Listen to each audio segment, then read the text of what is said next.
This story contains themes that some listeners may find intense or unsettling. Listener discretion is advised. There's a certain kind of silence that only exists in forgotten places. Not the quiet of a library or the hush of an empty house, but the deep, heavy stillness of a world that has simply stopped breathing. It's the sound of dust settling on decades of abandonment, the gentle creak of a building slowly giving up its fight against time. And for me, Michael, it's the most beautiful sound in the world. I've spent the better part of my adult life chasing that silence, documenting the ghosts of industry and forgotten ambition, an urban explorer with a camera and an insatiable curiosity for what lies behind rusted doors and crumbling facades. I've seen it all, or so I thought. Derelict hospitals where medical records lay scattered like autumn leaves, grand theaters where velvet seats still faced a stage long since silenced, and sprawling factories where machines stood frozen mid-assembly, monuments to a bygone era. Each place had its own story, its own secrets whispered by the wind through broken windows. But there was always one legend, one whisper in the tight-knit community of explorers that stood apart. A story about a building deep within the forgotten industrial sprawl of a major city that harbored an impossibility. They called it the endless drop, or sometimes more ominously, the stairwell that only goes down. Most dismissed it as a campfire tale, a warning to greenhorns about exaggerated dangers. But the details, sparse as they were, always clung to the edges of my mind. A perfectly preserved structure hidden within a ruin, a descent that never seemed to end. For years, it was nothing more than a ghost of a rumor, a white whale I never truly expected to harpoon. Then, a few months ago, a breadcrumb, a blurry photograph posted on a forum, quickly deleted, showing a dark, almost featureless concrete wall within what looked like a subterranean hallway. The caption was cryptic. "Found the path." It was enough. I spent weeks cross-referencing old city plans, satellite imagery, and even obscure municipal archives. My target: an abandoned textile mill, vast and imposing, a monument to brick and grime, slated for demolition but currently in a state of limbo. From the outside, it was just another decaying behemoth, its windows shattered, its once proud smokestacks now skeletal fingers against the sky. No security cameras, no perimeter fence that couldn't be bypassed with a little ingenuity. Just the promise of that unique, heavy silence. The night I finally made my move was clear and cold, the kind of night where the city lights seemed to hum with a distant, indifferent energy. My backpack was heavy with essentials: high-lumen headlamp, backup flashlights, first aid kit, water, food, and of course my camera gear. I moved with the practiced stealth of someone who'd spent countless nights tiptoeing through forgotten spaces. A loose panel in a loading dock door, a quick crawl through a dusty vent, and I was in. The air inside was thick with the scent of damp concrete, mildew, and the metallic tang of decay. My headlamp cut through the absolute darkness, revealing towering support pillars, skeletal machinery shrouded in canvas, and the ubiquitous graffiti that marked the territory of previous, less respectful visitors. The first few hours were exactly what I expected.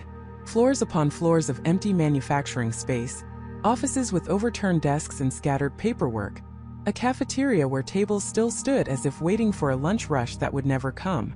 It was all tragically beautiful, ripe for documentation. I took my photos, careful and methodical, capturing the desolate grandeur.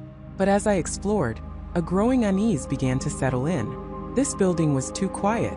Even for an abandoned place, the lack of drafts, the absence of the usual creaks and groans of a settling structure, was unnerving. It felt sealed. I eventually made my way to the lowest level, following the faint glow of an ancient emergency exit sign that somehow still clung to life. This was usually where the boiler rooms, maintenance tunnels, and deepest secrets of a building resided. The air grew colder, heavier, and the silence here was absolute, pressing in on my ears.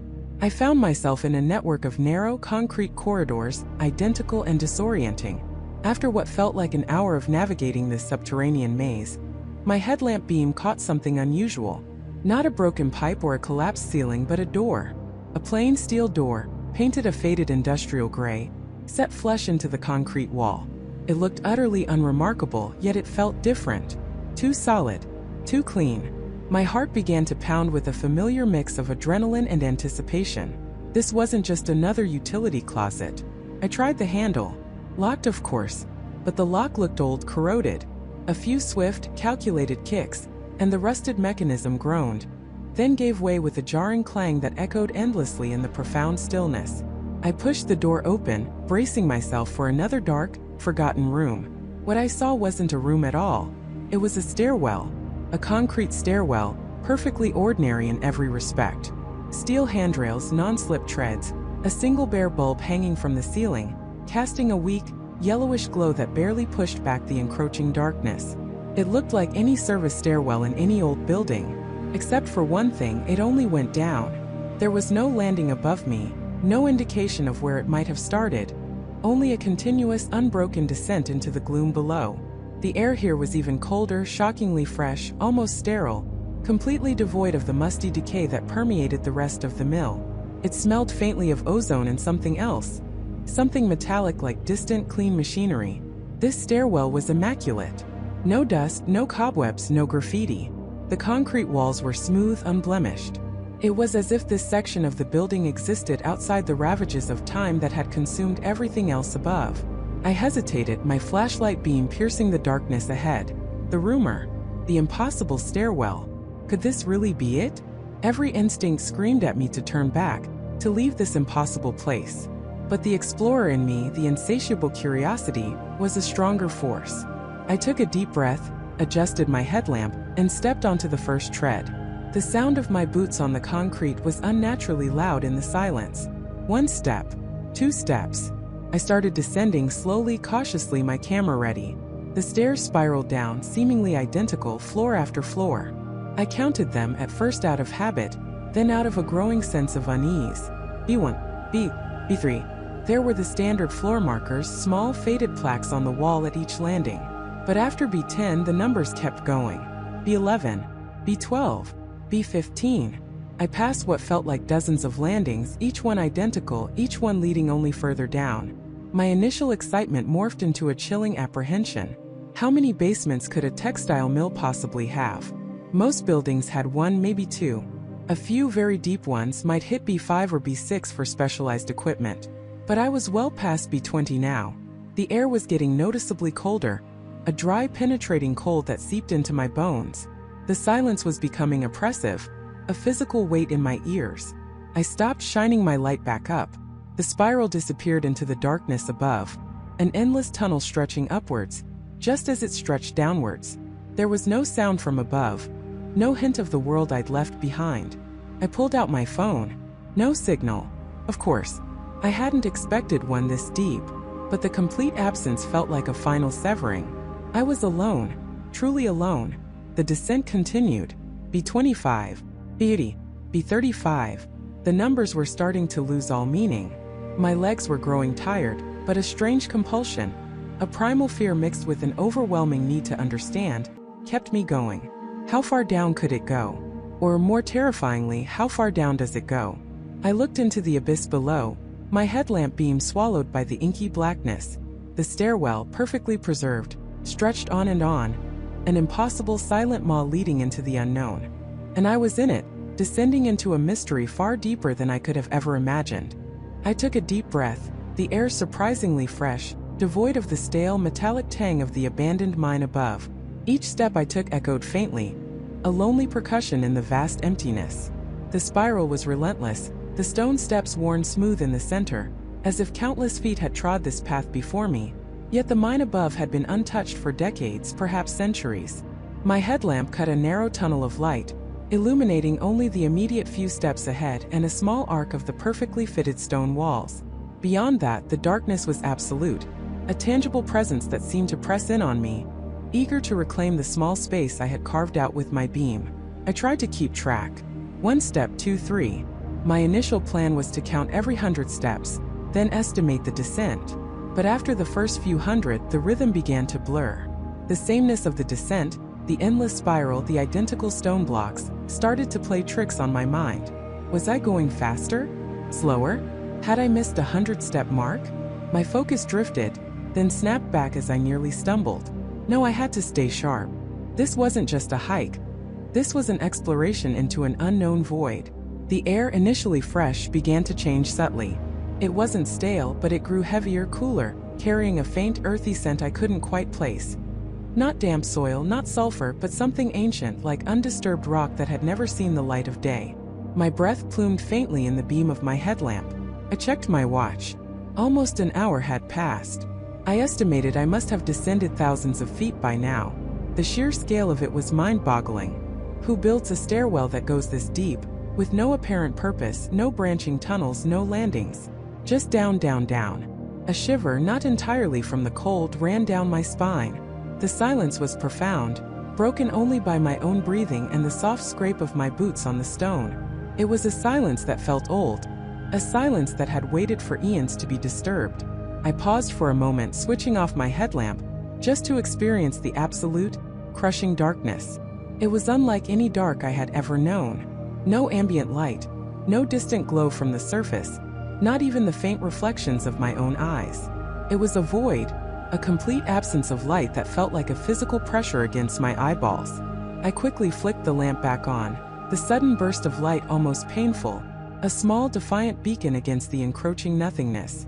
As I continued, I started looking for any anomaly, any deviation from the relentless uniformity. A different type of stone, a carving, a crack, anything. And then I saw it. Not a change in the stone, but something on it. Etched into the smooth, gray rock about waist height was a symbol. It wasn't a casual graffiti or a simple geometric shape. It was intricate, a series of interwoven lines forming what looked like an abstract eye or perhaps a stylized knot. It was subtle, almost imperceptible, as if worn by time or intentionally made to blend in. I ran my gloved finger over it. The lines were shallow but distinct. It felt ancient, imbued with a purpose I couldn't begin to fathom. I looked around. Was this a solitary mark? I moved my headlamp beam slowly, carefully across the curved wall. Nothing else immediately visible. But then, about 50 steps further down, another one. Identical. And another 100 steps after that. They weren't evenly spaced, but they weren't random either. It was as if someone had placed them at irregular intervals, like breadcrumbs leading deeper into the earth. Or perhaps like a warning. My heart began to pound a little harder. This wasn't just a natural formation or even a forgotten mine shaft. This was built. And whoever built it had left these silent, cryptic messages. What did they mean? Were they navigational? Ritualistic? Or did they simply mark the passage of distance, like milestones in an impossible journey? The air grew perceptibly colder now, and a faint, almost imperceptible hum seemed to resonate through the stone. It wasn't a sound I could pinpoint with my ears, but rather a vibration I felt in my chest, a low thrumming that seemed to emanate from the very bedrock. It was incredibly subtle, like the distant rumble of a massive machine, or the deep resonance of the earth itself. It was constant, unwavering, and deeply unsettling. I checked my equipment. My air quality monitor, a standard part of my spelunking gear, showed everything was normal. Oxygen levels were good. No toxic gases detected. Yet the air felt different, heavy, laden with an unspoken weight. I took a sip from my water bladder, the cool liquid a welcome contrast to the growing tension in my throat. The descent continued. 2 hours now. My legs were starting to ache, a dull throb that promised worse to come. I tried to focus on the symbols. I counted them, estimating the distance between each. They were always on the right-hand wall as I descended, always at roughly the same height. They were a deliberate pattern, a language I couldn't read. Suddenly, the hum intensified just for a fleeting moment, a deep, resonant thrum that vibrated through my boots and up my legs. I froze, my headlamp sweeping frantically around. Nothing. Just the endless stone spiral. The hum receded back to its barely perceptible level, leaving me questioning if I had imagined the spike. But the feeling of it, the way it had resonated deep within my bones, felt too real to be a trick of the mind. This place was alive, or something within it was. I pressed on, driven by a powerful cocktail of fear and insatiable curiosity. What lay at the bottom of this impossible shaft?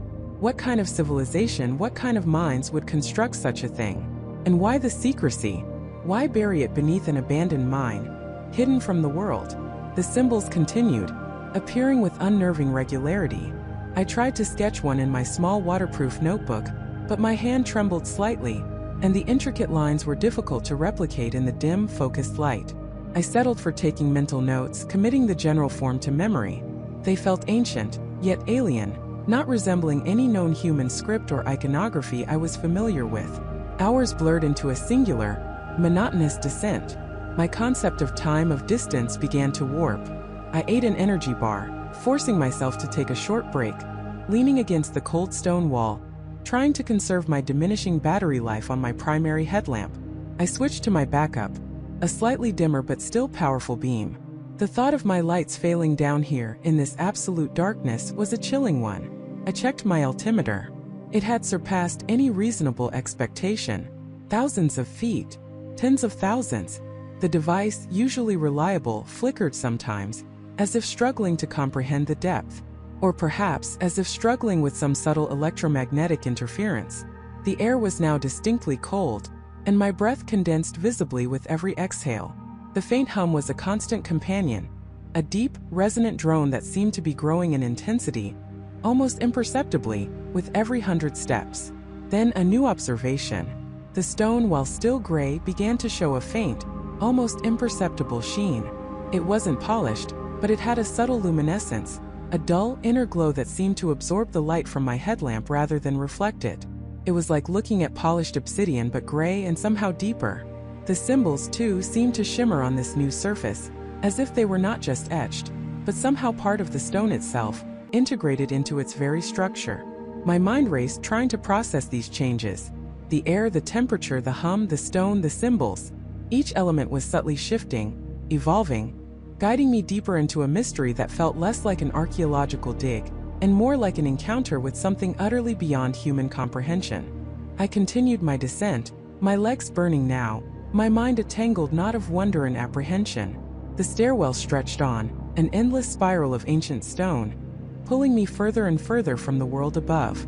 And as the faint, internal glow of the stone grew a fraction brighter, revealing the intricate symbols with an unsettling clarity, I knew, with a certainty that chilled me to the bone, that I was not just descending into the earth. I was descending into something else entirely. Something vast, something old, something that had waited for a very long time. And I was almost there. My boot touched down not on another stone step, but on a surface that felt utterly alien. It was smooth, almost polished, yet somehow organic, like petrified bone or obsidian worn slick by eons of unseen currents. The endless spiral had finally given way. I stood on solid ground, or what passed for it down here, and the silence that followed was so profound it felt like a physical pressure against my eardrums. It wasn't just the absence of sound. It was the presence of an absolute, suffocating void. My headlamp, a powerful beam designed to cut through the darkest caves, suddenly seemed pathetic. Its light, which had illuminated the steps with stark clarity, now struggled to pierce the oppressive darkness that enveloped me. It was like shining a penlight into the Grand Canyon at midnight. The beam dissolved, swallowed whole by an incomprehensible vastness. I swept it around, a frantic arc against an abyss, and for a terrifying moment, saw nothing but an endless, impenetrable black. My heart hammered against my ribs, a frantic drumbeat in the tomb-like quiet. Then, slowly, as my eyes adjusted, and perhaps as my mind struggled to accept what it was seeing, details began to emerge from the periphery of my limited light. The walls, if they were walls, were not the rough-hewn rock I'd expected. They were colossal, curving structures that melted into the darkness above and beyond my vision, made of the same dark, polished material as the floor. It was less like a cavern and more like the inside of some unimaginable, ancient vessel, or a cathedral built for beings not of this world. The air itself felt different here, heavy, still, carrying a faint metallic tang, like old blood or forgotten machinery. It was cold, a deep, penetrating chill that seeped into my bones, yet there was no wind, no current of air whatsoever. It was a stagnant, frozen breath of time. I took a cautious step forward, the sound of my boot amplified by the silence, echoing strangely as if across a vast, empty auditorium. My hand instinctively went to the utility knife on my belt, though I knew it was useless against whatever lay hidden in this ancient dark. The space was so immense, so utterly devoid of natural light, that my perception of distance and scale warped. Was I in a chamber the size of a football field? Or a city? My mind reeled, trying to grasp the sheer impossibility of it. How could something like this exist beneath the earth, unknown, untouched for millennia? Driven by a morbid curiosity that warred with a primal fear, I started walking, keeping my headlamp pointed straight ahead, trying to find an end to the polished floor, a break in the curve of the colossal walls. Each step was deliberate, slow, my senses screaming at me to turn back, but a stronger, deeper urge compelled me forward. I had come too far. I had to know. After what felt like an eternity, but was probably only a few minutes, the monotony of the polished floor was broken. My light picked out a faint, almost invisible seam running across the surface, too perfect to be natural. I knelt, tracing it with my gloved finger. It was a line incredibly fine, suggesting not a crack but a division. And then I saw them. Etchings. Not hieroglyphs, not symbols I recognized from any human culture, but geometric patterns, impossibly intricate, spiraling outwards from the seam. They pulsed faintly under my headlamp, absorbing and reflecting the light in a way that made them seem alive, or at least powered by some unseen energy. They weren't just decorative. They felt like a language, a complex code etched into the very fabric of this place. I stood up, my gaze following the patterns as they snaked across the floor, up the curving wall, and then my breath hitched. The patterns converged, not on a wall, but on a structure that loomed in the distance, just barely visible at the edge of my headlamp's reach. It was immense, a colossal monument rising from the center of this forgotten world, its form both alien and strangely familiar, like something glimpsed in a half-forgotten dream. As I drew closer, the scale of it became overwhelming. It was a spire or perhaps a column, but unlike any I had ever seen. It was crafted from the same dark, smooth material as the floor and walls, but here the surface was covered in the same pulsating geometric etchings, swirling and intertwining, forming what looked like incredibly detailed maps or schematics. The column was so vast that my headlamp could only illuminate a small section of its base, fading into absolute darkness above, suggesting it stretched impossibly high into the unseen ceiling. It was too perfect, too symmetrical, too alien to be anything but artificial. This was not a natural formation. This was built. And then I heard it. A sound. So faint, so subtle that at first, I thought it was the blood rushing in my ears, or the creak of my own suit. But it wasn't. It was a low hum, a resonant thrum that vibrated through the polished floor and up into my boots, a sound that seemed to emanate from the very core of the colossal column. It was a sound of immense power, of something dormant but not dead, something waiting. It wasn't mechanical, not electrical, but something deeper, more fundamental, like the slow, steady beat of a titanic heart. My hand trembled as I reached out, hesitantly touching the smooth, cold surface of the column. The hum intensified slightly, a subtle shift in its frequency, sending a shiver of pure, unadulterated awe through me. The etchings beneath my fingertips felt cool, almost moist, and I could swear I felt a faint, rhythmic pulse beneath the surface. This was not just a monument, it was a machine, or a living entity, or both. I swept my light over the base of the column again, desperate for more answers, for anything to ground me in reality. And that's when I saw it. Tucked away in a recess at the base, almost swallowed by the dark material, was a small, perfectly rectangular indentation. It was too precise to be random. It was a slot. And next to it, partially obscured by the intricate patterns, were more etchings. These were different. They were simpler, bolder, and they depicted a figure. A human figure standing before the column, holding something up to the slot. And above the human figure, another symbol. A stylized eye weeping a single crystalline tear. My mind raced. A human figure. That meant someone else had been here. Someone or something had designed this slot for a specific purpose, for a specific object, to be used by a specific kind of being. And the weeping eye, it felt like a warning, a lament, or an invitation. I looked down at my hand, at the small worn pendant I always wore around my neck, a simple silver disc that had been my grandmother's. It felt warm against my chest, a comforting weight. But it wasn't what the etchings depicted. The object in the carving was larger, more angular. My gaze returned to the slot, then to the vast, silent chamber, and finally to the colossal column humming with its ancient power. I was not just at the bottom of a stairwell. I was at the threshold of something impossible, something that defied all known history, all known science. And I knew with a certainty that both thrilled and terrified me, that whatever was meant to go into that slot, whatever it was designed to activate, was the key. The key to understanding this place. The key to its purpose.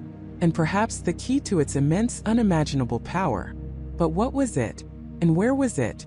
The question swirled in my mind, a chaotic storm of wonder and dread. I was alone, miles beneath the earth, in a place that should not exist, face to face with a mystery that felt older than time itself. And a single terrifying thought solidified in my mind. I wasn't just exploring. I was being watched. And this place, this vast humming enigma, was waiting for me to make the next move. My heart hammered against my ribs, a frantic drum in the echoing silence that followed my realization. Being watched. The words reverberated in my mind, not as a paranoid delusion, but as a cold, undeniable certainty. My eyes darted around the vast, cavernous space, trying to pierce the gloom at its edges, searching for any flicker, any shadow that didn't belong. The omnipresent hum, which I had almost grown accustomed to, now felt like a living entity, a low growl just beneath the surface of my perception, a sound that held immense power and an even greater unspoken threat. Every instinct screamed at me to run, to retrace my steps, to claw my way back up the endless stairwell. But the thought was absurd. I had no idea how far I'd come, or even if the way back was still accessible. The descent had been relentless, a one-way journey into the unknown. My hand instinctively went to my pocket, fumbling for my phone. A desperate hope surged, then died as my fingers met only cold, unresponsive glass. The battery, along with any signal, had been long gone, swallowed by the depths of this place hours ago. I was truly alone. A shiver, not entirely from the chill in the air, ran down my spine. I forced myself to take a deep, shaky breath, trying to regain some semblance of control. Panic was a luxury I couldn't afford. Not now, not here. My flashlight beam cut through the darkness, dancing across the metallic walls, the intricate, alien glyphs, and the vast, unidentifiable machinery that pulsed with that low, resonant hum. The scale of it all was overwhelming, a testament to an intelligence far beyond anything I could comprehend. It was a place of impossible engineering, a secret hidden beneath the world for how long? Millennia? Eons?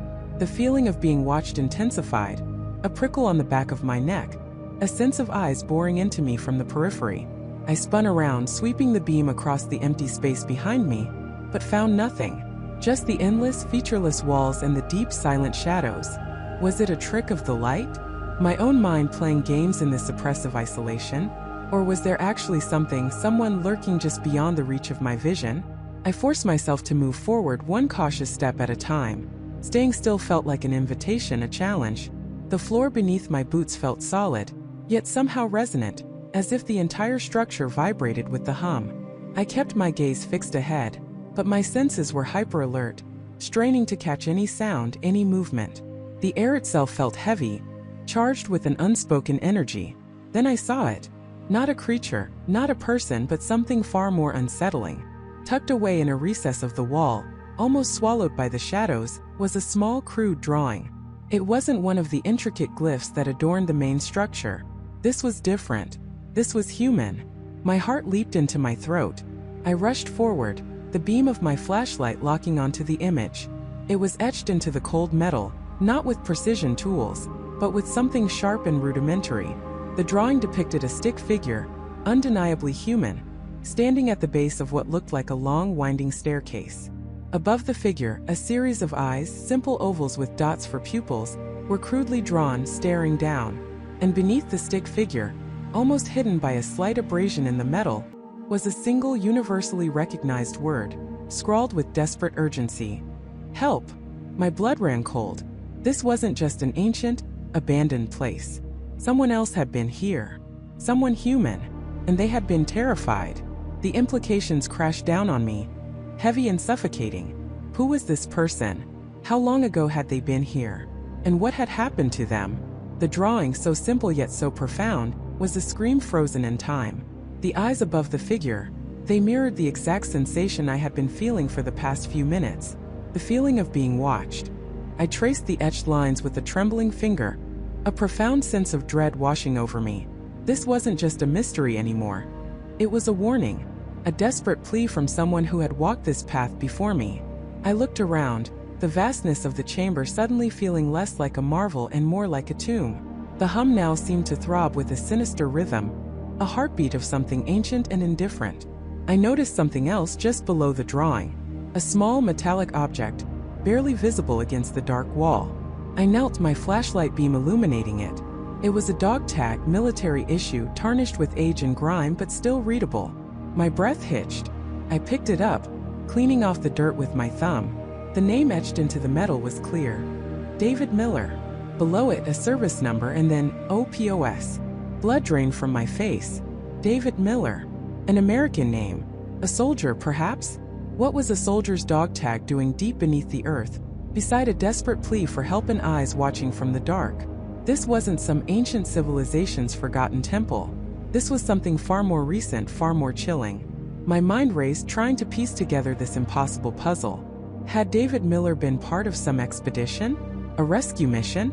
Or had he, like me, stumbled upon this place by accident? The dog tag felt heavy in my hand, a tangible link to a past tragedy, a chilling premonition of my own potential fate. I pocketed the dog tag, a grim determination mixing with my fear. I had to know. For David. For myself. The feeling of being watched persisted, a constant, unnerving pressure. It felt less like a specific entity and more like the pervasive awareness of the place itself. As if the entire structure, the very walls around me, were observing my every move, waiting for me to make a mistake.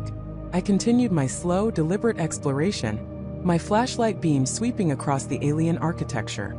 The passage I was in now seemed to widen, leading into an even larger space. The hum here was louder, more resonant, vibrating through the floor and up into my bones. It was almost deafening, a low, guttural thrum that seemed to emanate from the very core of the earth. As I stepped into this new, colossal chamber, the air grew noticeably colder, a biting chill that cut through my layers of clothing. The space was immense, dwarfing anything I had seen so far.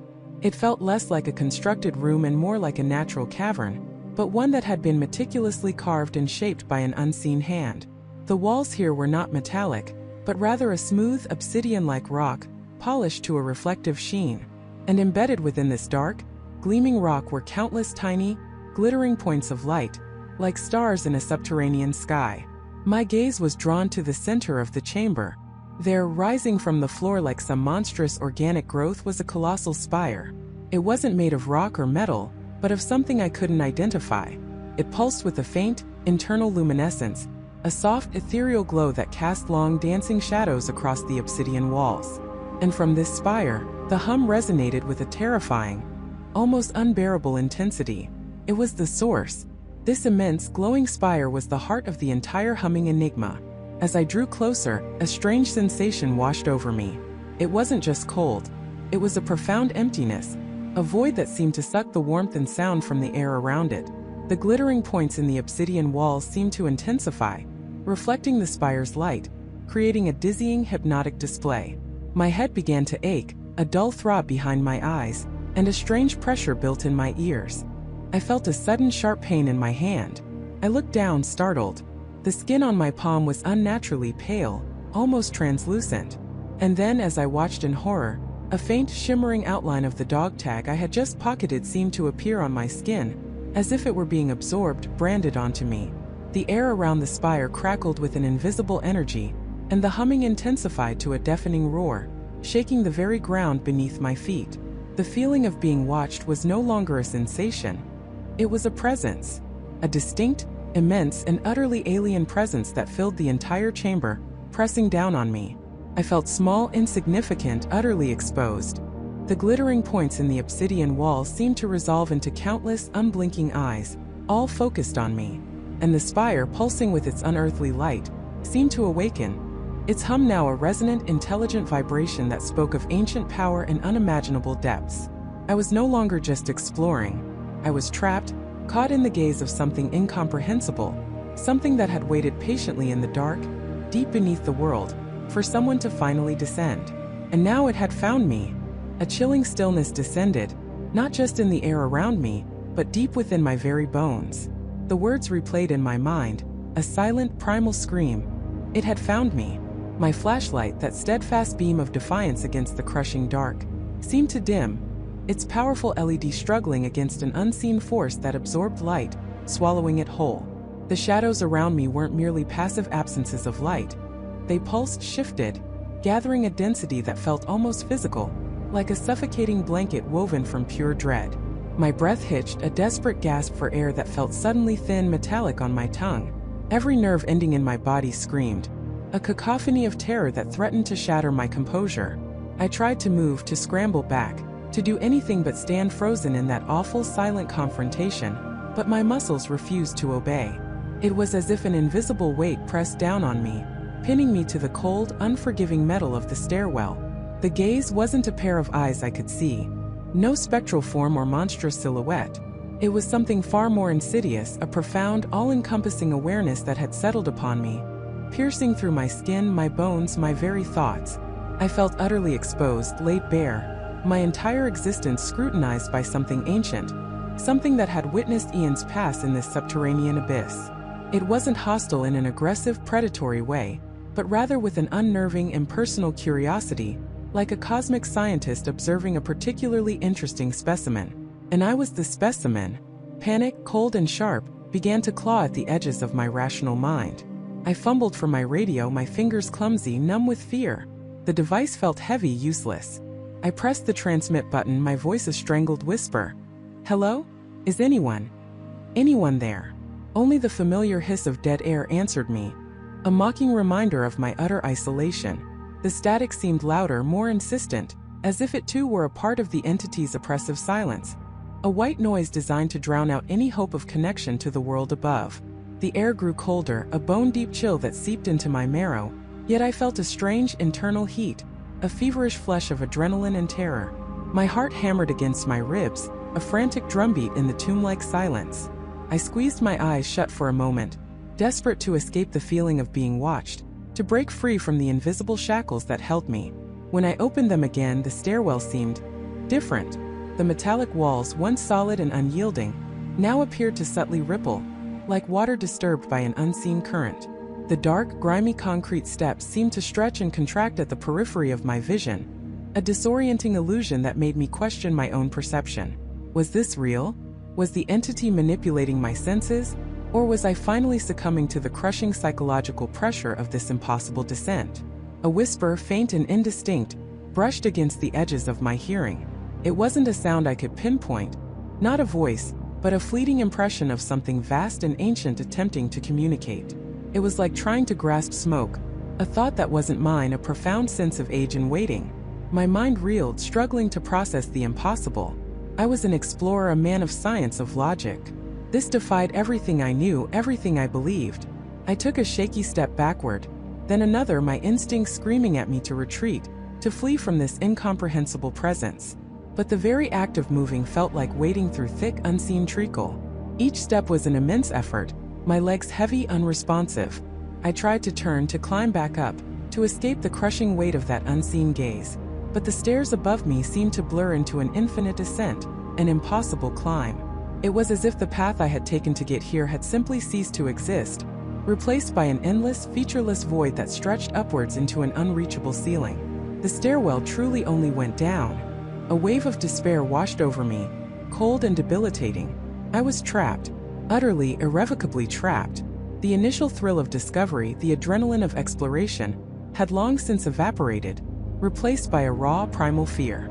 How could I have been so foolish, so arrogant, to believe I could simply descend into the unknown, into the very heart of the earth, without encountering something that defied all human understanding? I remembered the legends, the forgotten tales of ancient civilizations, of places hidden deep beneath the surface, guarded by entities beyond mortal comprehension. I had always dismissed them as mere folklore, fanciful stories spun in ignorance. Now, standing in this oppressive silence, bathed in the dim, struggling light of my headlamp, those legends felt terrifyingly real. I was no longer an explorer. I was an intruder, a trespasser on sacred, forgotten ground. The whisper returned, more insistent this time, not a sound in my ears, but a direct impression in my mind. It was a jumble of images, fleeting and disturbing. Vast, cavernous spaces stretching into eternity, not carved by human hands but formed by geological epochs. Strange geometric patterns etched into rock faces that defied any known culture, and a profound, overwhelming sense of patience. It had waited. For millennia it had waited. My flashlight flickered, a sudden, alarming stutter that sent a fresh surge of panic through me. I slapped the side of it, but the beam remained unstable, wavering as if struggling against an invisible current. The darkness seemed to press in closer, eager to reclaim the small sphere of light I desperately clung to. I could feel my own sanity fraying, tearing at the seams. My mind, usually a fortress of logic and reason, was under siege.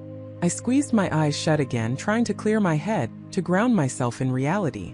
When I opened them, my gaze fell upon something on the step directly below me, something I hadn't noticed before, something that stood out starkly against the grimy metal. It was a small, crudely carved wooden figure, no bigger than my thumb. It depicted a humanoid shape, elongated and gaunt, with an impossibly wide, grinning mouth and eyes that were mere pinpricks of darkness. It was unsettling, primitive, and utterly out of place in this cold industrial descent. My blood ran cold. I hadn't placed it there. I hadn't seen it on my way down. It was new, and it wasn't alone. As my eyes adjusted, I saw another, then another, small wooden effigies placed at irregular intervals on the steps leading further down, each one slightly different, yet all bearing that same unsettling wide grin. They seemed to be pointing, guiding, or perhaps marking a path. Someone else had been here. Someone else had gone down, and they had left these behind. The realization hit me with the force of a physical blow. I wasn't the first. I wasn't the only one. And whatever had found me, whatever ancient sentience resided in these depths, it had encountered others before. What had happened to them? The wooden figures felt less like a trail of breadcrumbs and more like an ominous warning. A series of totems left behind by someone who had descended into a nightmare and never returned. The gaze intensified, no longer merely observing, but now seeming to expect something from me. The whispers in my mind coalesced, forming a single overwhelming directive, not in words, but in a raw surge of primal understanding: continue. The message was clear, undeniable. The only way was down, and something or someone was waiting for me at the very bottom. The dread was absolute, but intertwined with it was a terrifying, irresistible pull, a morbid curiosity that threatened to override my every instinct for self-preservation. I was caught, not just by an unseen entity, but by the relentless downward pull of the stairwell itself, and the horrifying truth of what lay at its unimaginable end. That horrifying truth, an understanding that pulsed through my very bones, was not a vision, not a revelation delivered in words, but a chilling internal certainty that settled deep within my core. It wasn't an endpoint I was approaching, but an end state. The stairwell wasn't merely a path to somewhere beneath the earth. It was a mechanism, a process designed to strip away, to consume, to transform. And I, David Miller, was its latest unwitting participant. The momentum of my descent had become an almost physical force, a current dragging me along, even as my mind screamed for me to fight, to turn, to flee. Every step downward was less a choice and more an inevitability. My legs moved on their own, a puppet on invisible strings, each creak of the old stone beneath my worn sneakers echoing the surrender of my will. I reached the next landing. The numbers on the wall were no longer just illogical. They were an affront to reality itself. Instead of a sequential progression, or even the bizarre negatives I'd seen before, this landing bore a symbol. It wasn't a letter, nor a digit. It was a swirling, intricate knot, etched deeply into the stone with an unnatural precision, glowing faintly with an inner, sickly green light that pulsed almost imperceptibly, like a slow, deep breath. Beneath it, scratched haphazardly, almost violently, were what looked like tally marks, countless and overlapping, as if someone had desperately tried to count something immeasurable, or perhaps keep track of something that refused to be tallied. The air here was thicker, heavy with an oppressive stillness that seemed to press against my eardrums. It was cold, a bone-deep chill that penetrated my jacket and made my teeth ache. But beneath the cold, there was a faint, almost imperceptible warmth, like residual heat from a massive, unseen engine, breathing somewhere far below. The whispers that had once been distant and fragmented were now a chorus, a low, guttural murmur that seemed to emanate not from the walls, but from the very air itself. They were still indistinct, a jumble of sounds that clawed at the edges of comprehension, but they hinted at a language, ancient and alien, a language never meant for human ears. My flashlight, which had been a faithful companion, began to flicker erratically. The beam narrowed, then widened, then died completely for a terrifying second, plunging me into absolute darkness. My heart hammered against my ribs, a frantic drumbeat in the suffocating black. Then, with a gasp and a shudder, it sprang back to life, but the light it cast was weaker, tinged with a faint reddish hue, making the swirling symbol on the wall appear to bleed. I tried to call out, to break the silence with my own voice, but my throat was tight, choked with a fear so profound it stole the very air from my lungs.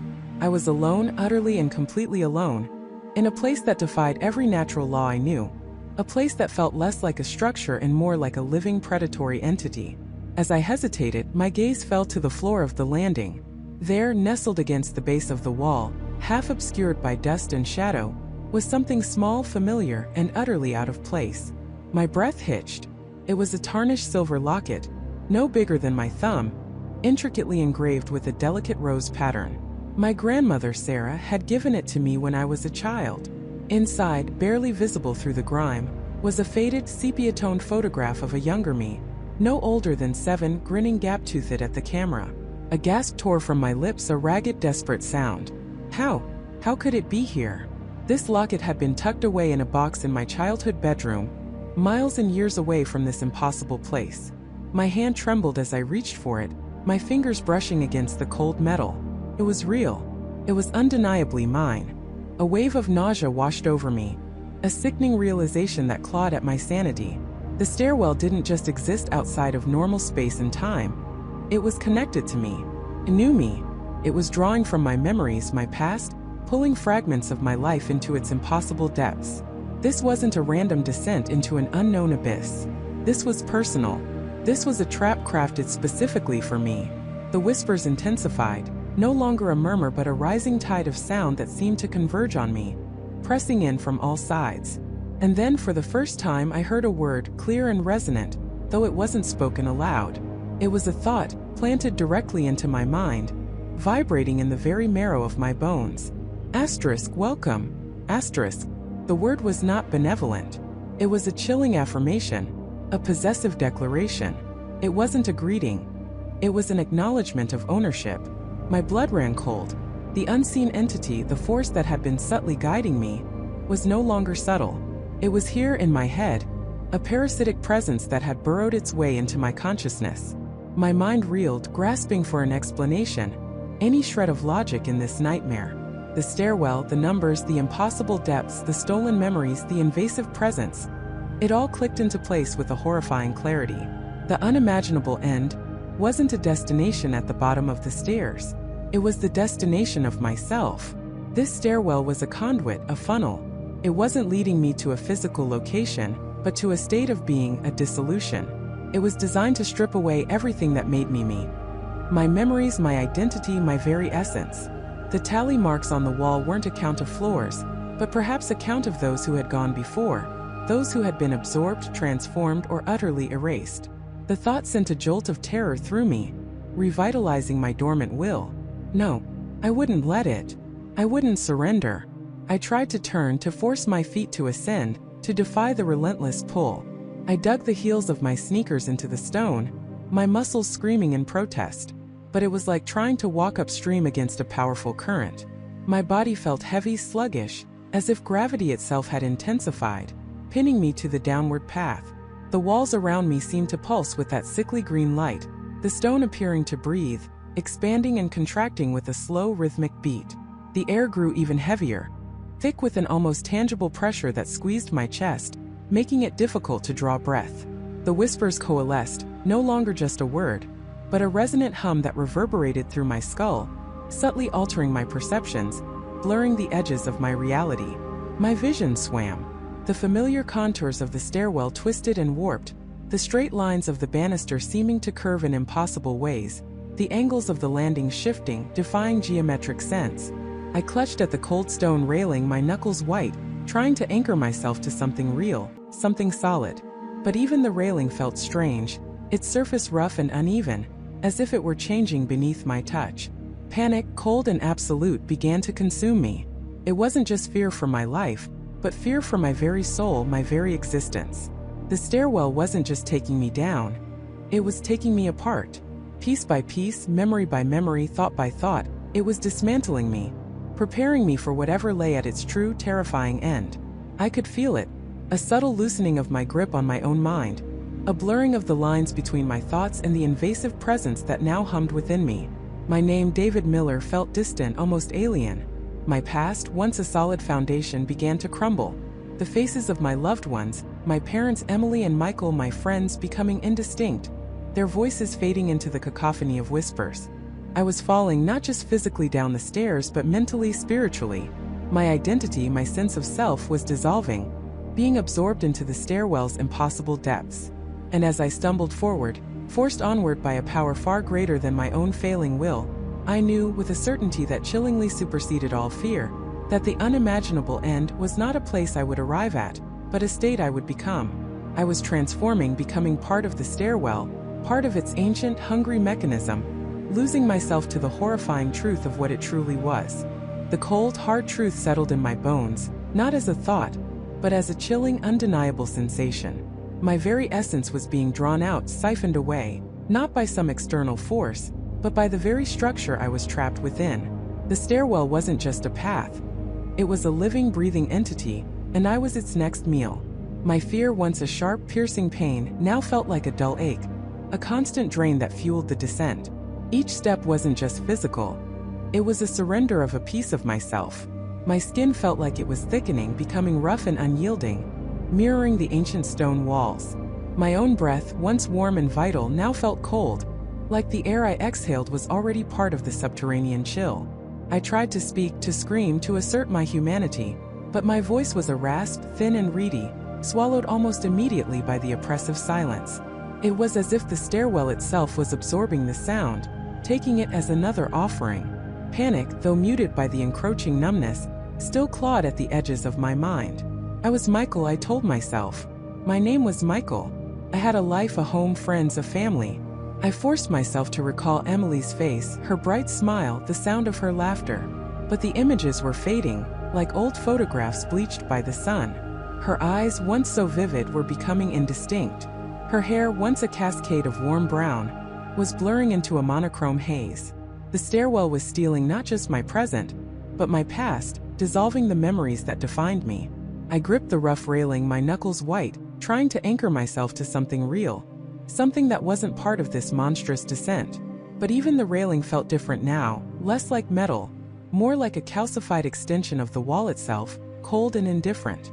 My fingers, I noticed with a jolt of horror, felt less nimble, stiffer, as if the blood within them was sluggish, turning to stone. This wasn't just a physical transformation. It was a profound spiritual erosion. The core of who I was, my will, my spirit, my very identity was being systematically dismantled.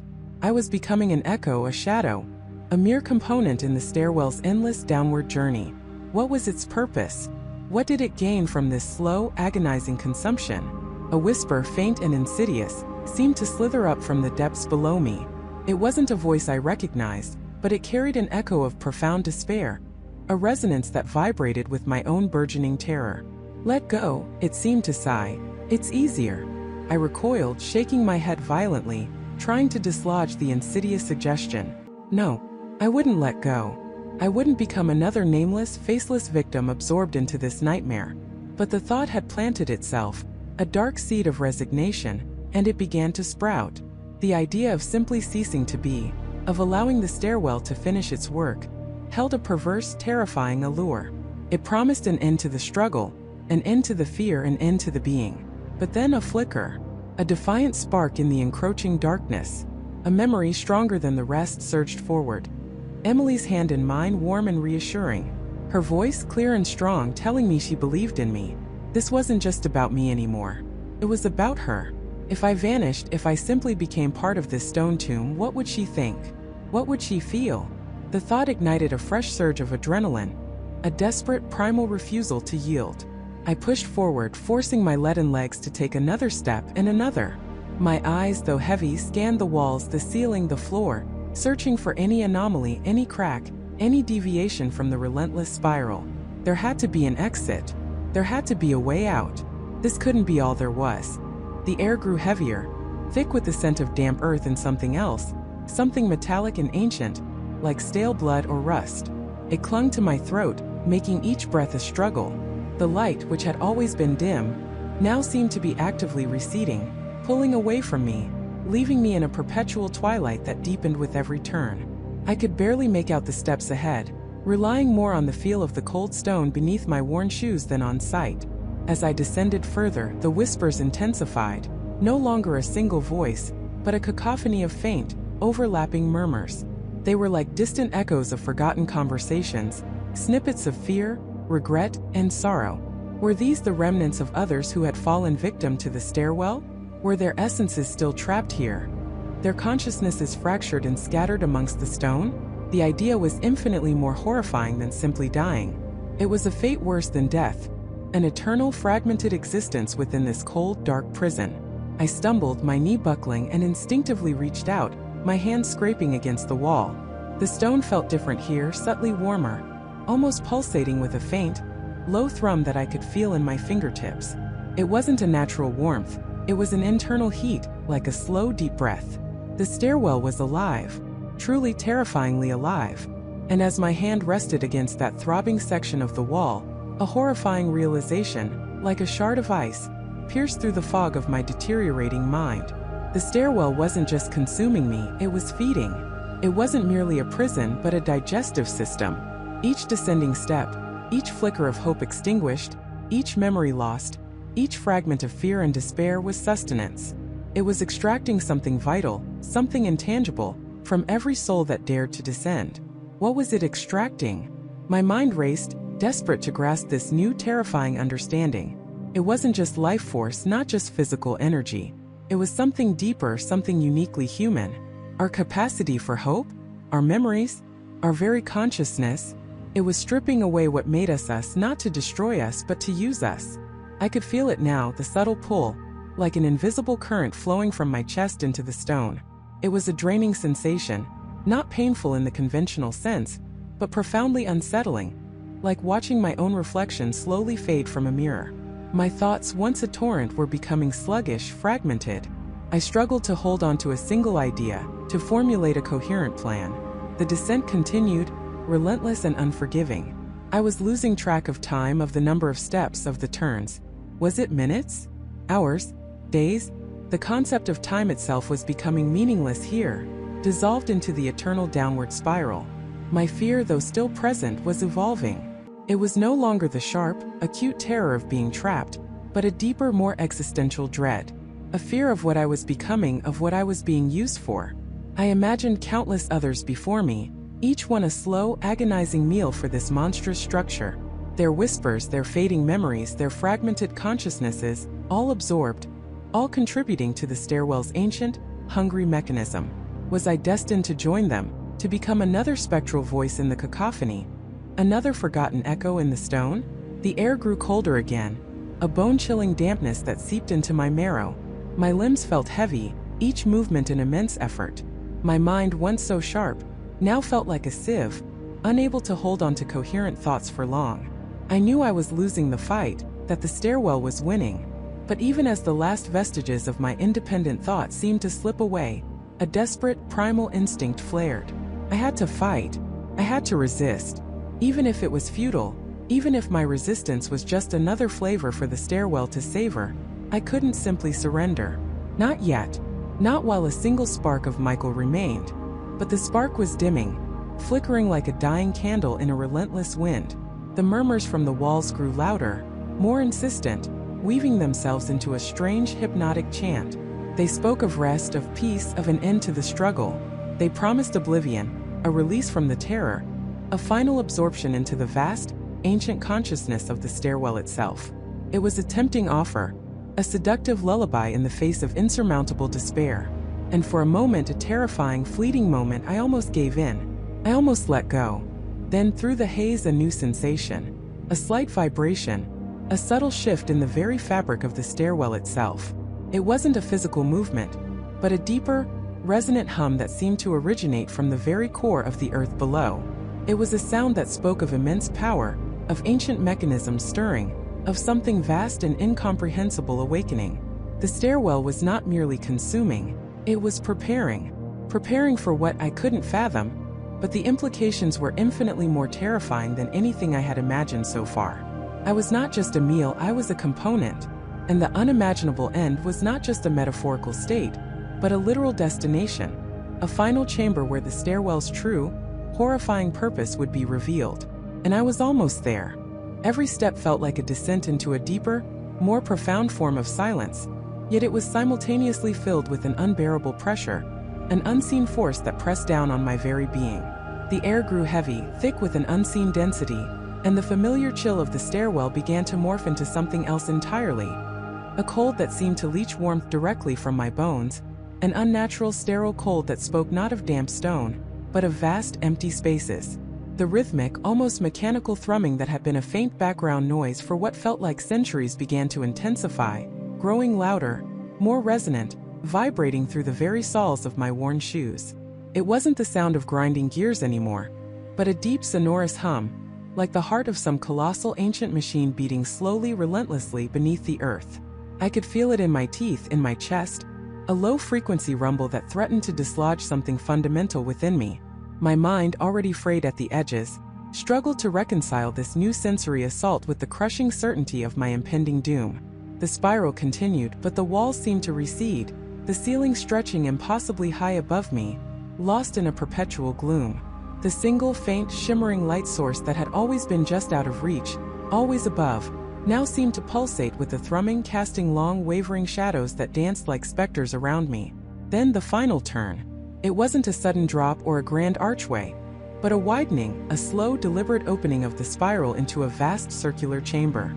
My feet touched down on a floor that was no longer rough, uneven stone, but a smooth, polished surface dark as obsidian, reflecting the faint, pulsing light like a still, black lake. The sheer scale of the space was dizzying. It stretched out, seemingly without end, its ceiling lost in the impenetrable darkness above. The walls, if they could be called walls, were not carved stone, but immense, curving surfaces of the same dark, reflective material, punctuated by glowing fissures that pulsed with a faint, internal light, mirroring the thrumming sound. And in the center of this titanic chamber, dominating everything, was it. It wasn't a creature, not in any sense I understood. It was a structure, an apparatus, a monument to something utterly alien and terrifying. It rose from the obsidian floor, a colossal, intricate spire of the same dark, polished material, tapering upwards into the darkness. But it wasn't a solid structure. It was composed of countless interwoven strands, like a colossal petrified nervous system, each strand pulsing with a faint internal light that was not quite red, not quite violet, but a color that seemed to draw the very warmth from the air. These strands converged, twisted, and branched, forming a terrifyingly complex lattice that hummed with kinetic energy, a silent, internal scream of power. From various points along its immense form, thin, ethereal tendrils of shimmering light extended outwards, like invisible wires, stretching across the vast chamber. My eyes followed one of these tendrils, and my breath caught in my throat. It led to a point on the polished floor, where a faint, almost imperceptible shimmer hovered. And within that shimmer I saw it. A flicker of an image, a fleeting, ghostly silhouette of a human form, transparent and indistinct, caught in a silent scream. And then another and another scattered across the vast floor, each a spectral echo, a mere residue of what once was. These weren't bodies. They were imprints, like shadows left by intense light, but shadows of something far more profound than a physical form. They were echoes of consciousness, of memory, of emotion, vibrating faintly, slowly fading into the obsidian floor, drawn towards the central spire by those shimmering tendrils. The realization hit me with the force of a physical blow, knocking the air from my lungs. The whispers, the memories, the experiences, they weren't just a byproduct of the stairwell. They were the purpose. The stairwell wasn't a prison or a tomb. It was a conduit, a carefully designed mechanism to funnel individuals, to subject them to an escalating gauntlet of fear, despair, and psychological torment. Each step down, each terrifying encounter, each moment of desperate hope was a generator. It wasn't just my life it wanted, not just my physical being. It wanted my consciousness. It wanted the raw, potent energy of my fear, my struggle, my very self. I was not just a meal. I was a component, and the unimaginable end was not death but dissolution. A complete, utter unraveling of my mind, my soul, my identity, to be absorbed, processed, and consumed by this colossal ancient apparatus. The ghostly imprints on the floor were the remnants, the empty husks of countless others who had descended before me, their essence harvested, their experiences distilled into a pure, potent energy that fed the central spire. The thrumming intensified, a deep, hungry rumble that seemed to resonate with my own terrified heartbeat. The air around me began to crackle, a faint static charge building, making the hairs on my arms stand on end. I felt a subtle tug, an invisible current pulling at me, drawing me inexorably towards the center, towards one of those shimmering points on the obsidian floor, towards my designated position in this horrific tableau. My mind reeled. All the moments of terror, all the desperate attempts to survive, all the fragments of memory I had clung to. They were not just my struggle, they were offerings. Every emotion I had felt, every thought I had processed, was being meticulously catalogued, refined, and prepared for extraction. The stairwell had been an elaborate, agonizing farm, and I was the final harvest. The sheer, cold intelligence behind such a design was more terrifying than any monster. This wasn't random, chaotic evil. This was calculated, precise, and utterly indifferent. It was a system, a process, a machine that had been operating for an unknowable expanse of time, feeding on the most fundamental aspect of sentient life. I looked down at my hands, trembling, and then back at the central spire, its interwoven strands pulsing with that unnatural light. I was standing on the precipice of my own annihilation, not just of body but of everything that made me me. My memories, my dreams, my very identity were about to be stripped away, absorbed into that alien intelligence, becoming just another flicker in its vast, incomprehensible existence. A wave of absolute despair washed over me, so profound it threatened to swallow me whole. There was no escape, no fight left. I was trapped in the belly of something so ancient, so powerful, that my entire existence was less than a whisper against its immense purpose. The invisible current grew stronger, pulling at my clothes, at my very spirit, urging me forward. My eyes scanned the vast, empty chamber, searching for anything, any anomaly, any imperfection in this horrifying design. There was nothing but the dark, reflective floor, the pulsing spire, and the faint, ghostly remnants of those who had come before. I was alone, utterly and completely, in a place designed to consume my very essence. As I took an involuntary step forward, drawn by the unseen force, a new chilling detail emerged from the depths of the central spire. One of the larger, darker strands, closer to the base, seemed to pulse with a slightly different rhythm, a more pronounced, almost conscious beat. And within its depths, for a fleeting moment, I thought I saw not just light, but a swirling vortex of colors, a kaleidoscope of countless memories, emotions, and experiences, all flowing into a single terrifying point. It wasn't just feeding on us, it was experiencing us.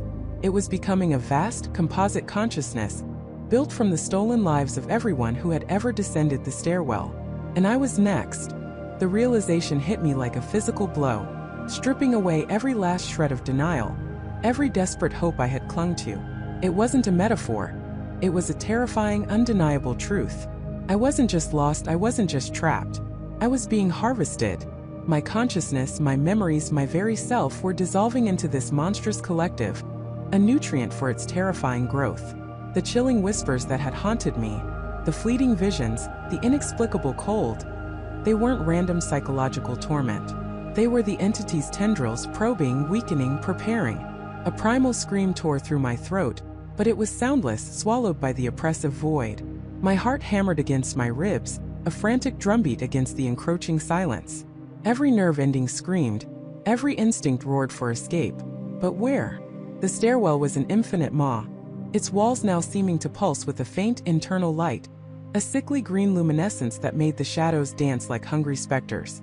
I scrambled backwards, my hands scraping against the rough concrete, the pain a welcome anchor in the swirling chaos of my mind. My eyes darted wildly, searching for anything, any anomaly, any crack in the perfect, horrifying symmetry of this endless descent. There had to be something. A flaw. A way out. There had to be. The air grew impossibly heavy, pressing down on my chest, making each breath a monumental effort. It felt as if the very atmosphere was thickening, becoming viscous, trying to hold me in place. The whispers intensified, no longer vague and distant, but sharp, intimate, weaving themselves into my own thoughts. They spoke my name, not with malice, but with a strange seductive promise of peace, of release. Let go, they hissed, a chorus of forgotten voices. It's easier. Join us. Be free. No, never. The word resonated through my core, a defiant spark against the encroaching darkness. I wouldn't surrender. I couldn't. I thought of Jessica, of Michael, of all the others who had likely faced this same insidious assault. Had they fought? Had they given in? Their fragmented echoes were here, part of the chorus, but were they willing participants now, or eternal prisoners? The thought fueled a desperate rage, a burning refusal to become another brick in this monstrous psychic wall. I pushed myself to my feet, my legs trembling but my resolve hardening. My gaze swept over the steps, the walls, the ceiling that stretched into infinity above and below. It was all the same, utterly uniform. No doors, no windows, no visible mechanism. But I had to assume there was a mechanism. This wasn't some random pocket dimension. It was constructed. It had a purpose. And if it had a purpose, it had a weakness. My fingers traced the cold, damp concrete, searching for a seam, a loose panel, anything that felt out of place. The texture was smooth in some areas, pitted in others, but always solid, unyielding. The whispers grew louder, more insistent, pulling at the edges of my sanity. Images flashed in my mind's eye, moments from my childhood, faces of loved ones, triumphs, regrets. The entity was projecting them, trying to lure me into a nostalgic haze, to disarm me with familiar comforts before it consumed me. It was a predator that hunted the soul, not the body. I squeezed my eyes shut, forcing the images away, focusing on the purely physical. The rhythmic thump-thump of my own blood in my ears, the feel of the cold air against my skin, the faint metallic tang in the air that had always been present but now seemed more pronounced. What was that smell? It wasn't rust. It was something deeper, older. Opening my eyes, I scanned the area again, this time with a different focus. Not on what was there, but on what wasn't. Uniformity. That was the key. Absolute, relentless uniformity. Every step, every riser, every section of wall. But wait, my eyes narrowed. Had I imagined it? I knelt, pressing my palm flat against the surface of a step, then dragged it slowly, meticulously across. And there it was. Not a crack, not a seam, but an almost imperceptible difference in temperature. A spot, no bigger than my hand, that felt marginally colder than the surrounding concrete. It was so subtle, so slight, that I almost dismissed it as my imagination, a trick of the mind. But the entity was trying to distract me, to overwhelm me. Why would it do that if there wasn't something to find? I pressed harder, my fingers exploring the minuscule difference. It wasn't a structural weakness. Felt different, like an imprint, a relic. Could it be? Could someone else have found this? The whisper surged, a cacophony of voices now sharp, angry, trying to tear my focus away. The air around me grew frigid, biting at my exposed skin. I shivered violently, but I held my ground, my attention fixed on that one anomalous spot. I remembered Michael's journal, his meticulous observations, his theory about patterns. He believed everything had an underlying order, even chaos. And Jessica, her pragmatic approach, her insistence on tangible evidence. They were gone, but their lessons, their approaches echoed in my mind. I needed to be both analytical and intuitive. I pulled out my phone, its screen a dim beacon in the gloom. The battery was critically low, the signal long dead, but the flashlight still worked. I aimed the beam directly at the cold spot. Nothing. No visible etching, no discoloration. Just uniform gray concrete. Frustration threatened to swamp me, but I fought it back. If it was invisible, what else could it be? A vibration? A sound? I tapped the spot lightly with my knuckle. A dull thud. Nothing out of the ordinary. Then a thought struck me. The entity fed on consciousness, on experience. It absorbed. What if it also projected? What if this cold spot wasn't a physical anomaly, but a psychic residue? A memory so potent, so resistant, that even the entity couldn't fully assimilate it? I closed my eyes, trying to clear my mind, to silence the internal clamor of the whispers. I focused all my remaining energy, all my will, on that single point of cold concrete. I tried to feel it, not with my hands, but with something deeper. And then a faint, almost imperceptible surge. Not a vision, not a sound, but a feeling. A wave of pure, unadulterated despair, followed by a fierce, defiant resolve. It was raw, potent, alien, yet familiar in its intensity. It was a fragment of another consciousness. A soul that had fought, perhaps even harder than I was fighting now. A soul that had left an indelible mark, a psychic scar on the fabric of the stairwell itself. The entity recoiled, its whispers momentarily faltering, replaced by a low, guttural hum that vibrated through the very steps beneath my feet. It was a sound of immense displeasure, of something ancient and powerful being momentarily thwarted. This was it. This was the weakness. Not a physical crack, but a psychic one. A point of resistance that had held firm. A memory too stubborn to be fully absorbed. If one soul could leave such an imprint, perhaps others could too. Perhaps there was a way to amplify this resistance, to create a current against the tide. I opened my eyes, my gaze sweeping the endless steps once more. How many such spots were there? How many defiant echoes of lost souls?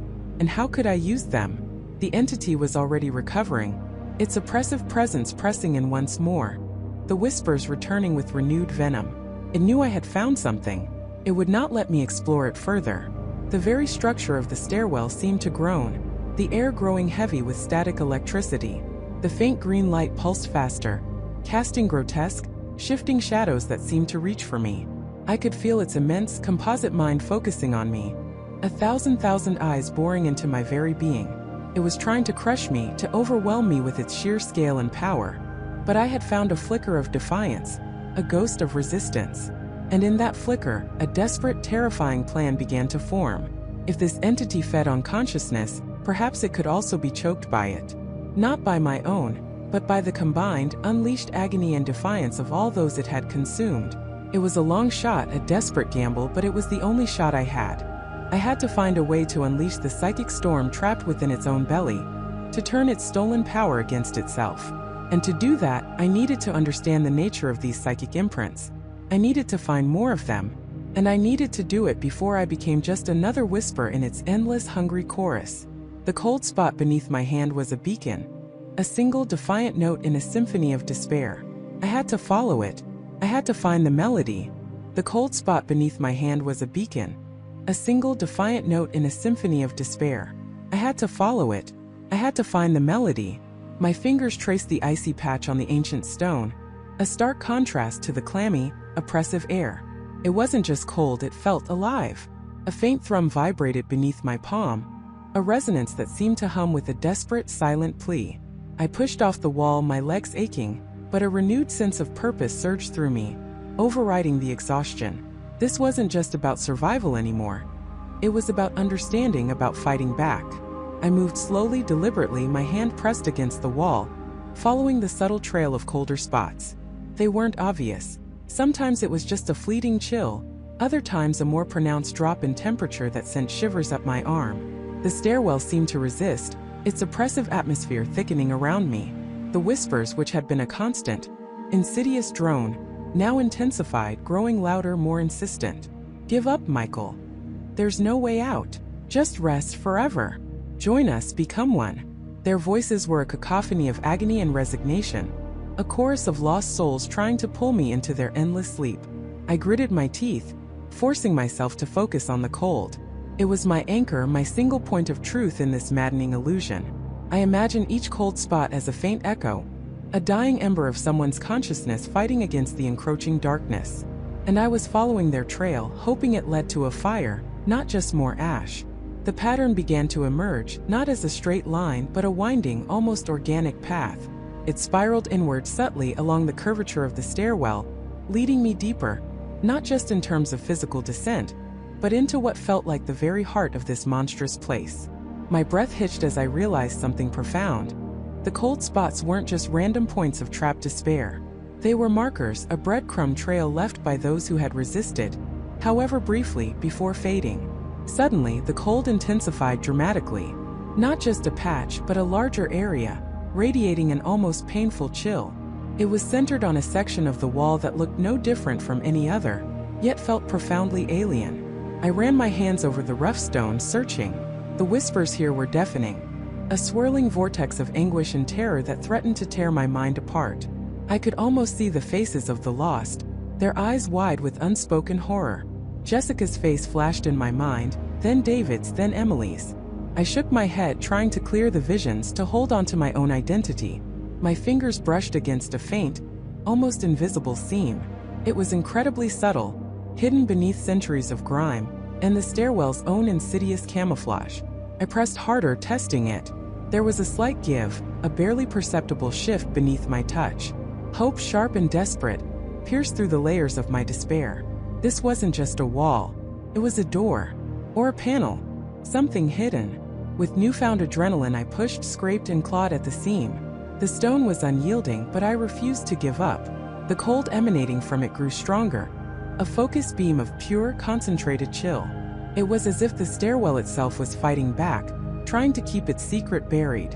Finally, with a groan that echoed strangely, not from the stone itself but from somewhere deep within the stairwell's oppressive silence, a section of the wall slid inward, then pivoted outward, revealing a narrow, dark recess. It wasn't a chamber I could enter, more like a deep alcove, barely wide enough for my arm. But inside it pulsed with an ethereal, icy light. It wasn't light as an illumination, but light as an essence, a shimmering, swirling vortex of pure, concentrated cold. It looked like a miniature galaxy endlessly spiraling, made of iridescent frost and barely visible motes of light that looked like tiny, frozen stars. And from it, the whispers didn't just emanate, they originated. This was the source. This was the melody I had been searching for. I reached in, my hand trembling, and touched the swirling core. The moment my fingers made contact, an unimaginable flood of information, sensation, and pure, raw despair slammed into my mind. It wasn't just memories, it was an entire existence, a consciousness so vast and ancient it defied comprehension. I saw flashes not as images but as pure understanding. The stairwell wasn't just a physical structure. It was a parasitic entity, a dimensional anomaly that had manifested in this form centuries ago. It had been drawn to a place of despair, perhaps near an ancient battlefield or a place of great suffering, and had begun its slow, insidious growth. It fed not on blood or flesh, but on consciousness itself. The downward spiral was its method. Each step deeper into its embrace was a step closer to assimilation.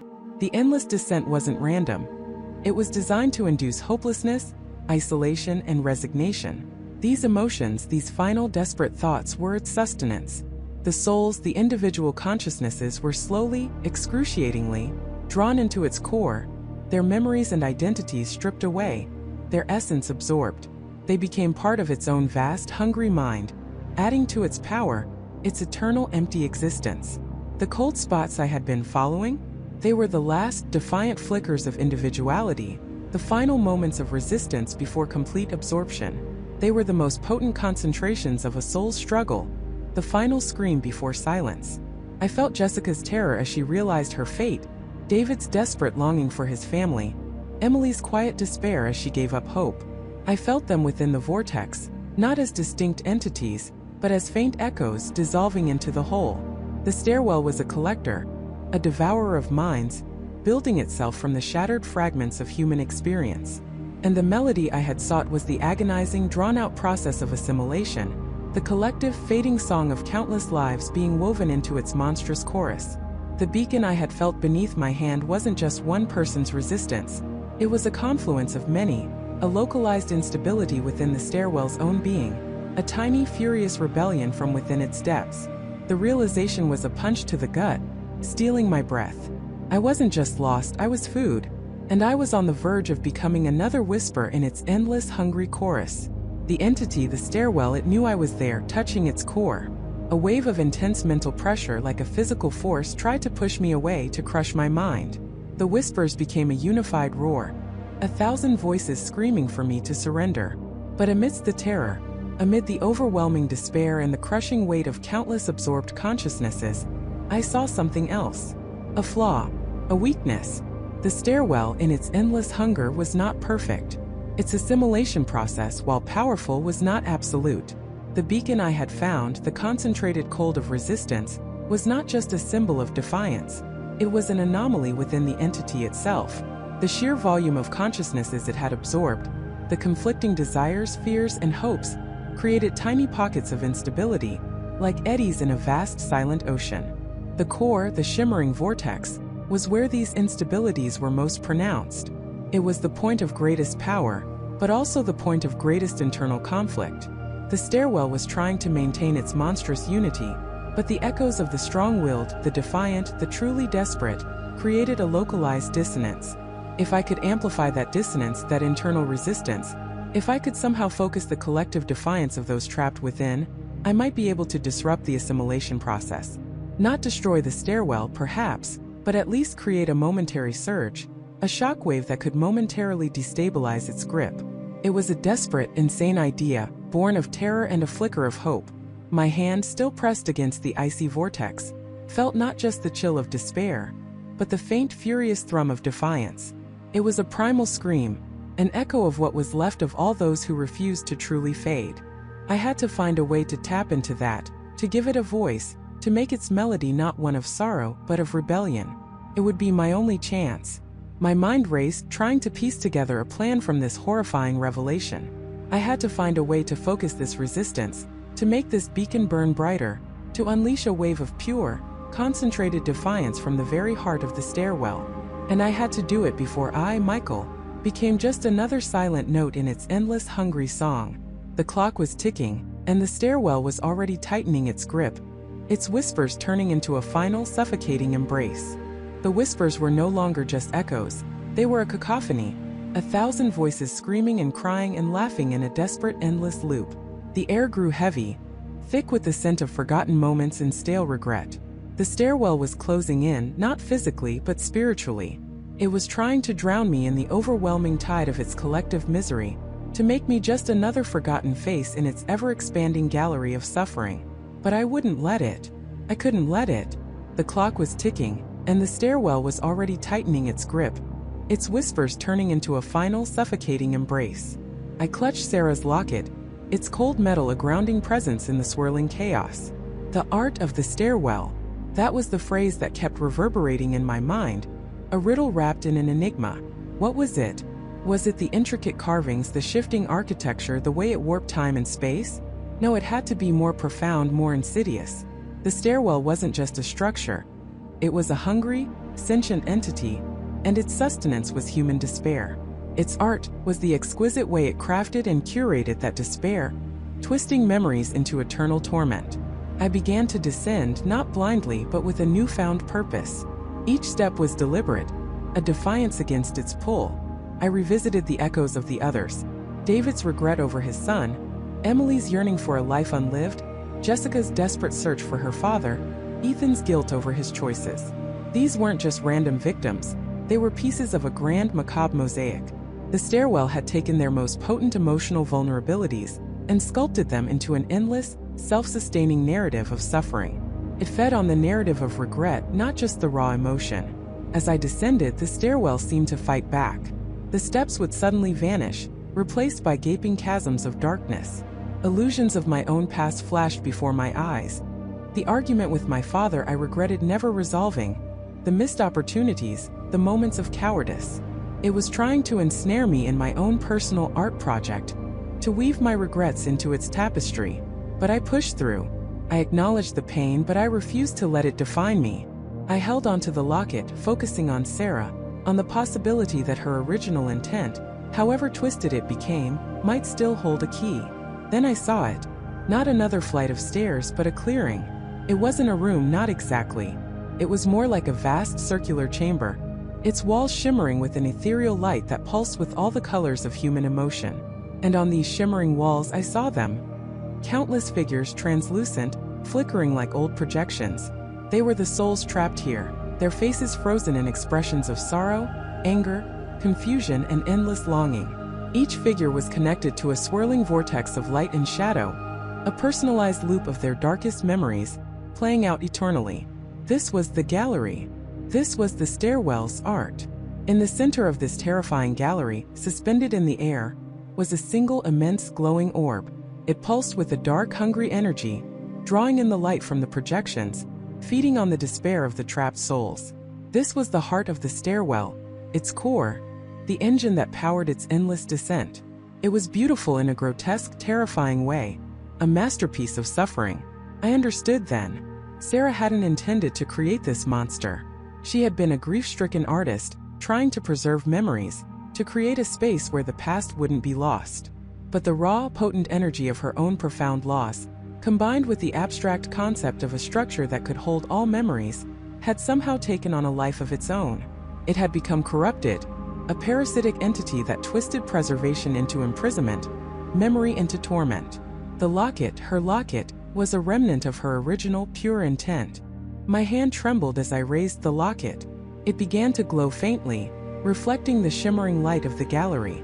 I knew what I had to do. The stairwell isolated. It forced each victim into their own private hell. To break its hold, I had to do the opposite. I had to connect. I had to acknowledge. I spoke, my voice echoing in the vast, silent chamber. "David," I said, looking at a flickering projection of a man holding a child's toy. "Your son knew you loved him. He knew you were a good father."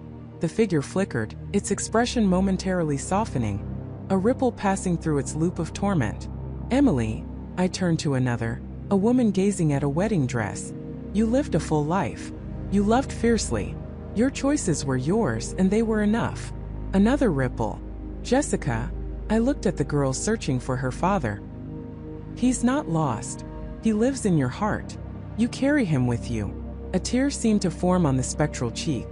I went from figure to figure, speaking to them, not with pity but with understanding, with acceptance. I wove their stories together, not as individual tragedies, but as parts of a shared human experience. I didn't try to erase their pain, but to reframe it, to offer a complete narrative, not just the isolated, regretful loops the Stairwell had curated. I was giving them closure, a beginning, a middle, and an end, instead of just an endless, agonizing middle. As I spoke, the locket in my hand pulsed brighter, its light pushing back against the encroaching darkness of the central orb. The projections on the walls began to change. The faces, once frozen in despair, started to shift, to soften, to reflect moments of peace, even joy. The swirling vortexes of torment began to unravel, the loops breaking apart. Finally, I turned to the central orb, the hungry heart of the Stairwell. It throbbed violently, sensing my defiance, trying to overwhelm me with a surge of raw, terrifying energy. It showed me my greatest fear, being utterly alone, forgotten. But I gripped the locket, focusing on Sarah, on her original dream, on the tiny seed of hope that had been twisted into this nightmare. "Sarah," I whispered, holding the locket directly towards the orb, "this wasn't your purpose. Not this. You wanted to preserve, to remember, to honor, not to imprison." The locket flared, a blinding white light erupting from it, striking the central orb. The orb shrieked, a sound that wasn't sound but pure, agonizing psychic feedback. The light from the locket began to spread, pushing against the darkness of the orb, dismantling its intricate, artful curation of despair. The projections on the walls brightened, their forms becoming more defined, whole, peaceful. And then one by one they began to fade, not consumed, but dissolving into a gentle golden light, ascending towards an unseen ceiling. They were free. The central orb, no longer able to feed, began to shrink, its dark energy dissipating like smoke. The shimmering walls of the gallery began to crack, the illusion shattering. The entire chamber groaned, twisting and buckling. I felt a tremendous pull, a force trying to drag me down, back into the depths of the stairwell, back into its dying embrace. But I resisted. I had given them their peace. Now I had to find my own. I looked up, seeing not the familiar, endless spiral of stairs, but a faint, shimmering light far above, a true exit. The stairwell was collapsing, not into rubble, but into a formless, shifting void. The steps beneath my feet dissolved, forcing me to leap, to climb, to scramble towards that distant light. It wasn't a structured ascent. It was a desperate scramble from a dying dream. The whispers were gone, replaced by a deafening silence, then the sound of splintering reality. I pushed, I pulled, I clawed my way through the dissolving fragments of the stairwell, my hands raw, my body aching. The locket was still clutched in my hand, still faintly warm. It was my anchor. And then with a final desperate surge of adrenaline, I burst through. The air was fresh, cool, and clean. The scent of pine and damp earth filled my lungs. I lay on solid ground, my body trembling, my head spinning. Above me, the sky was a deep inky blue studded with countless stars. It was night. I was in a forest. A real forest with towering trees and the distant murmur of nocturnal creatures. There was no stairwell, no endless descent, no suffocating whispers. Just silence and the vast, liberating expanse of the night sky. I sat up, my mind slowly processing the reality of my escape. The locket was still in my hand, now cool and inert. I looked around, trying to discern where I was. There were no familiar landmarks, no roads, no signs of civilization. Just woods. I had escaped. The stairwell, or at least its hold on me, was broken. It might still exist, a forgotten scar on the fabric of reality, a place where memories could be twisted into eternal despair. But I had found its art, understood its cruel masterpiece, and in doing so had found my way out. I hadn't destroyed it, perhaps no one ever could, but I had disarmed it, for myself and for those I had helped free. The journey had changed me. The weight of the stairwell's despair had etched itself onto my soul, but so had the profound understanding of human connection and resilience. I had faced the ultimate curator of regret, and I had chosen hope. As I stood up, my legs still unsteady, I looked back into the darkness of the trees, half expecting to see a portal, a shimmering entrance to the horror I had just escaped. But there was nothing, just the impenetrable wall of the forest. The stairwell that only went down had finally let me out. I began to walk, not knowing where I was going, but knowing with a certainty that settled deep in my bones that I was finally free. The echoes of the past would always be there, but now they were just echoes, not an endless, suffocating song. I was Michael, and I was alive, ready to face whatever came next, no longer trapped in the art of eternal descent.